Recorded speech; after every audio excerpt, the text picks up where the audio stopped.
Sence bahçe خونالinde dibecin şahe gulançu Ji meyxanedin bu gülünde dibecin piremeye çû Porê te wek marê reşê bi xurtaniya xwe min bibexşe Eger zehmet nebe ji te re were ber denî hewşê Were canê dilê min hênik bike min nînkirî were delala min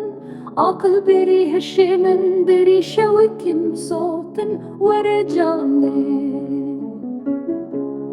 Porê te gumet rûnî ve yara min berfe û barî ye Min jê dixwe nedîtiye ew ji min re dibêje sêwî agir berda dilê min Wek gula sorê dixemde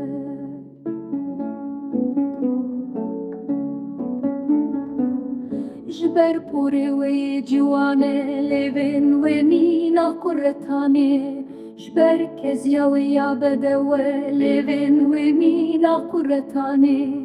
Min nexweş kiriye ez bi hewarim jê re bêjin ku ye mêvan Porê wê wek xiyatan e ev keçika cihê xwestekê Eger maçekê bibe min ji min re rêya rizgariyê ye Çavên wê wek sterkên şevên dilê min tê re derbas dibe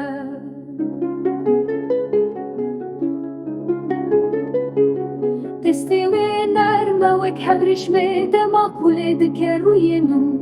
Dengê wê şîrîn e wek bilbilê tim û tim dixwîne ji min re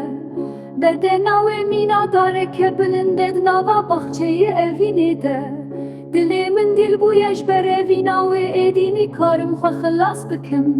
Rojê min bê wê bêwate ne heyva min jî bêstêrke Ev jin şaxban û şa jiyana min e bê wê